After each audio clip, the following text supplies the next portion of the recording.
Bonjour et bienvenue dans la chaîne Mathématiques Sciences. Aujourd'hui, je vais présenter et expliquer une nouvelle vidéo qui est une vidéo vers la quatrième sur comment, cette fois-ci, utiliser la réciproque du théorème de Pythagore. Alors donc là, si ça t'intéresse, tu peux également aller voir la première partie de cette vidéo sur comment découvrir déjà le théorème de Pythagore. Et après, tu pourras également voir une vidéo sur comment comprendre la réciproque, enfin comment comprendre la notion de réciproque. Ok? Bon, voilà. Donc là, je t'ai remis, donc si tu n'avais pas vu la vidéo sur le théorème de Pythagore, la propriété que nous avions découverte. Donc là, la propriété que nous avions découverte, c'est celle-ci, ok? C'est si un triangle est rectangle, du coup, alors le carré de l'hypoténuse est égal à la somme des carrés des deux autres côtés. En gros, pour ce triangle rectangle, nous avons AC au carré qui est égal à AB au carré plus BC au carré. Voilà ce que nous avons pour ce triangle. Donc là, clairement, maintenant, à partir de cette propriété-là, on va essayer de découvrir la réciproque, ok, de cette propriété. Donc là, je rappelle, en gros, former une propriété réciproque, c'est tout simplement inverser les mots-clés. C'est-à-dire, donc, les mots qui étaient avant le alors, vous le mettez après le alors, et les mots qui étaient après le alors, vous mettez avant le alors, ok. Voilà. Donc là, déjà, d'une part, je vais surligner au surligneur vert les mots qui étaient après le alors et au surligneur jaune les mots clés qui étaient avant le alors. C'est parti mon kiki. Voilà donc les mots clés que nous avons surlignés. Ok, nous avons surligné triangle et rectangle pour pour les mots qui étaient avant le alors. Ok, et les mots qui étaient après le alors, nous avons surligné en vert. Et tout simplement, carré de l'hypoténuse est égal à la somme des carrés des deux autres côtés. Donc là maintenant, à partir de cela, nous allons former une réciproque. C'est-à-dire donc, nous allons déplacer tous les mots qui sont en vert avant le alors et tous les mots qui sont en jaune après le alors. C'est parti mon kiki. Et donc, voyons ce que ça nous donne. Bon, bien sûr, on va essayer quand même de faire une réciproque qui a du sens, ok?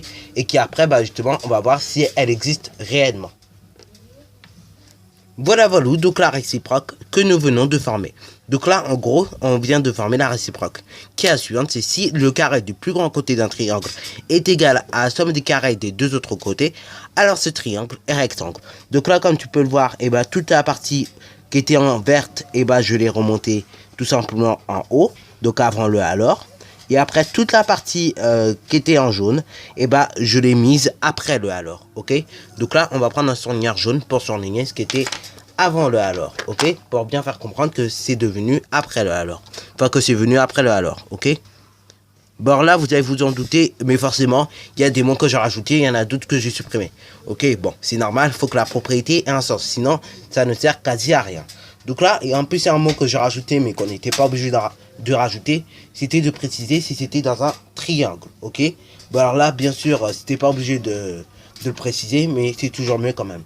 Donc, moi, ça me donne comme réciproque, si le carré du plus grand côté d'un triangle est égal à la somme des carrés des deux autres côtés, alors ce triangle est rectangle.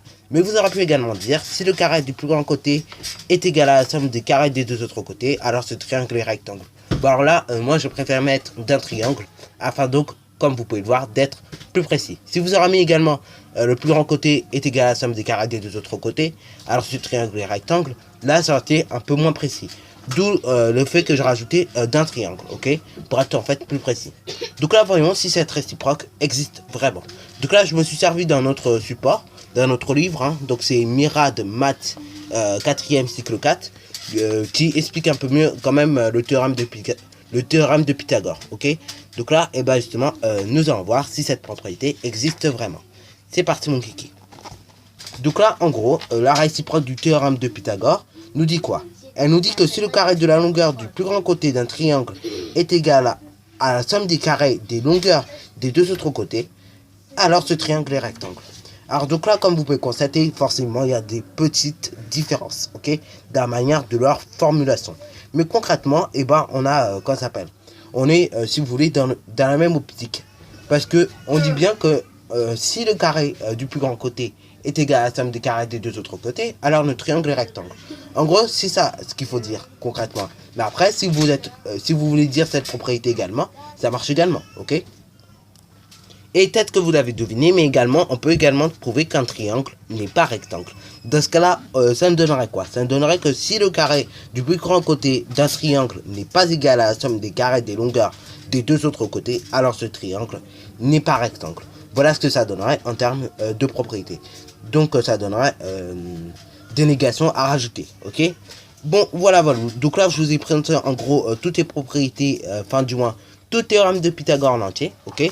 Donc on en reparlera plus précisément l'année prochaine encore, hein. Donc là, je vous ai pas entraîné maintenant parce que tout simplement, il fallait qu'on découvre. Mais l'année prochaine, bien sûr, on va s'entraîner, ok, sur ce théorème. Bon, voilà. Donc sur ce, c'est déjà la fin de cette vidéo. Alors si tu as bien aimé, n'hésite surtout pas à liker, à commenter. Et bonne réussite à toi en mathématiques et en sciences.